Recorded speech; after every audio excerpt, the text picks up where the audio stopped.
Good morning, YouTube. This is Tristan. I just wanted to show you a little overview of my fall garden and give you a few tips and techniques on how to harvest and store some greens. First of all, this is my fall garden. We actually just moved to the area recently, so I'm hoping to expand it more next year. But for right now, this plot right here, you can see I've fenced it in for the rabbits, is about 200 square feet. It's about 20 by 10. I didn't make as good of a use of the space as I could have. As you can see, the rows here are definitely wider than they needed to be. They're probably a good 12 to 15 inches wide when I really could have maybe made them half that. And the beds, which I've tried to raise the best I could by amending them with about a yard of topsoil for this area, and they're probably about 20-inch wide beds, 3 beds 20 inches wide. So gotten good yield so far, especially for a relatively short horizon. We moved in towards the end of August, and by the time we got everything done and set with the house, I didn't have that much time for a fall garden, so I really didn't get to plant till early September, which is pushing it for this area. We're technically in maybe zone 7A, but this kind of microclimate here is more similar to a 6. So it's actually just about the end of October, and we got our first really hard frost a couple nights ago. Got down to about 27 degrees here. The lettuce was completely iced over.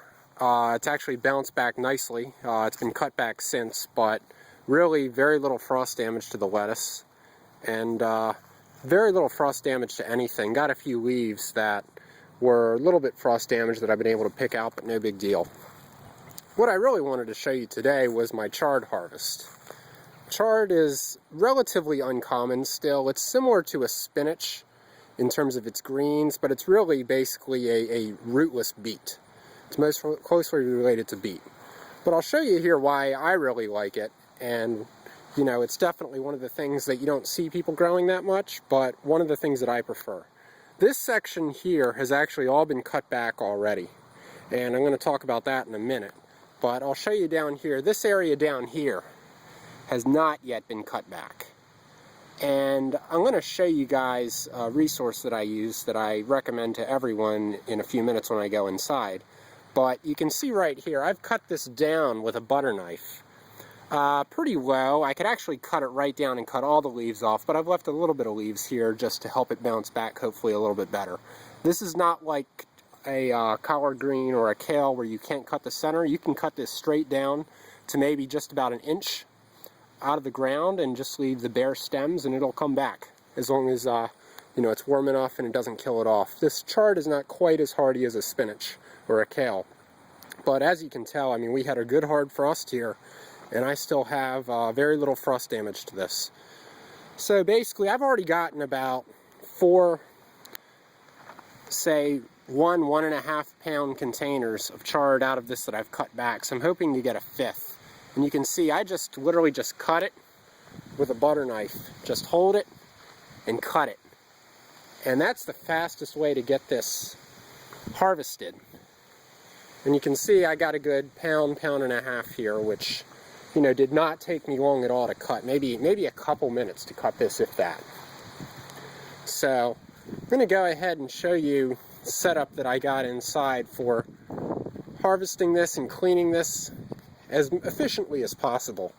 I certainly don't have as much space as I would like for my garden right now, but it's doing pretty good, and it's got a pretty good yield to it for something where this is really only, say, my 6th, 7th week, and already have all this harvest.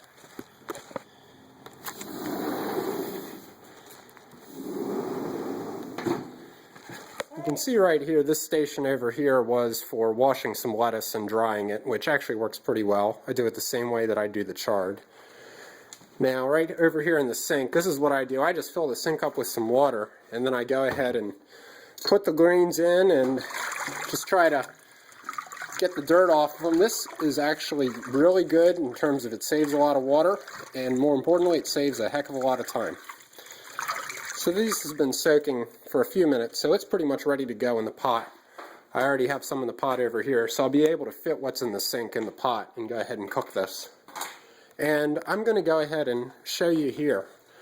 This book actually is a really good book. It's back from, I think, 1979. You can see my daughter did a number on it.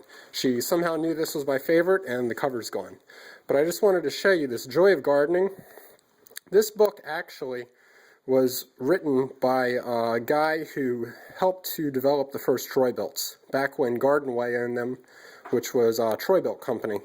This, it's kind of a propaganda book in terms of it really does endorse a lot of the old Troy-Bilts, but it's probably the best gardening book I've ever seen. And this is a good book for anyone from beginner to intermediate and expert.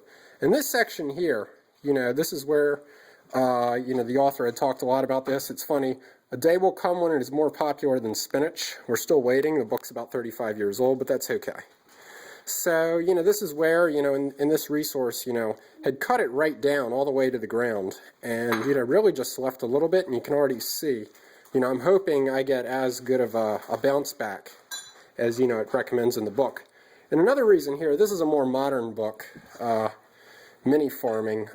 This is a better book if you just want a great overview of kind of like the homestead type mini farming. I didn't find it as useful as the Garden Ways book, just because I felt like a lot of it was more basic, but it's still a good book. But one thing that's really interesting here, this chart, average crop yields planted intensively, chard, 550 yield in pounds per square feet. There's nothing else that even comes close to this in the book. And I just wanted to point that out. If you're on the fence and you want to grow something else, even beets, you get 400 if you harvest the roots and the greens, which a lot of people don't like the roots. But, the yield itself for chard is just amazing. So I've gone ahead and, loaded this up. I'm going to go ahead and get this started and then get this steamed. But, I just wanted to give you an overview of my fall garden and give you a chance to, maybe consider some chard if it's something that you've never heard of or never thought of doing before. See you later, YouTube.